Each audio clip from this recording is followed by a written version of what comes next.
আসলে আপনারা যে যে গণভোটের যে বিষয়টা নিয়ে যেটা বললেন যে আসলে গণভোটে যে হ্যাঁ দিলে কি হবে এবং না দিলে কি হবে, মাঠ পর্যায়ে যে লোকজন আছে বা আপনার মনে হয় সাধারণ যে জনগণ আছে যারা অতটা শিক্ষিত না বা লেখাপড়া জানে না, তারা আসলে দ্বিধাহীনে আছে আসলে হ্যাঁ দিলে কি হবে না দিলে কি হবে। আবার যে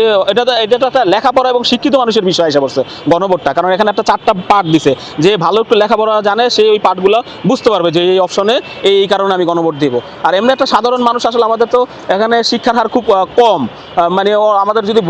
বলি ভোটারদের প্রায় অর্ধেকের বেশি আপনারা জানেন যে মানে এরকমভাবে শিক্ষিত না, মানে তারা এরকমভাবে এইসব জিনিস জটিল বিষয়গুলো বুঝে না। তো এই হিসাবে আপনার মনে করেন যে তারা হ্যাঁ দিবে না দিবে একটা দ্বিধাহীন আছে।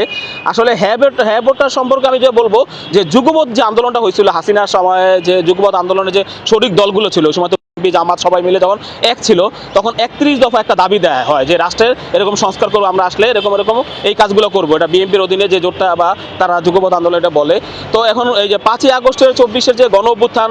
হয়েছে 2024 সালের যে জুলাই আগস্ট গণ অভ্যুত্থান, 5ই আগস্টের বিজয়ের পরে আসলে যদি ওই ক্রেডিটটা এককভাবে বিএনপির দিকে জায়গা, 31 দফার যে ক্রেডিটটা যদি এরকমভাবে রাষ্ট্র সংস্কারে বিএনপির ওটা যদি মাইনা নেয়, তাহলে পুরো ক্রেডিটটা যখন বিএনপির দিকে জায়গা, ওইটাকে বাধাগ্রস্ত করার জন্য কি করলো, এখানে একটা সংস্কার প্রক্রিয়া করলো। ওই সংস্কার প্রক্রিয়ার ভিতরে কি হয়েছে, ওই বিএনপির যে 31 দফা ওইটা কি আপনার মডিফাই বা আপডেট মডেল, আপনারা জানেন যে প্রায় 1 বছরের মতো ওই এরকম করছে, এটা না ওইটা না, এটা একটা কালক্ষেপণ করা, এটা আসলে এই সংস্কারের বিষয়টা হলে কালক্ষেপণ করে কি করলো, একটা পর্যায়ে আসলো নোট অফ ডিসেন্ট সহ কি করলো, সবাইকে স্বাক্ষর দেওয়া হলো।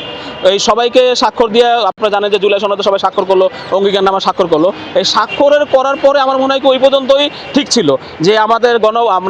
জুলাই সনদে আমরা স্বাক্ষর করছি এবং সবাই অঙ্গীকারনামা স্বাক্ষর করছে এবং এটা ভবিষ্যতে যারা ক্ষমতায় আসবে তারা বাস্তবায়ন করবে, নোট অফ ডিসেন্ট সহ যারা বাস্তবায়ন করবে, ওই পর্যায়ে থাকা ঠিকই ছিল। কিন্তু এটা গণভোটে নিয়ে যে আসলে চ্যালেঞ্জিং এর মুখে হয়ে গেছে। আসলে এটা তো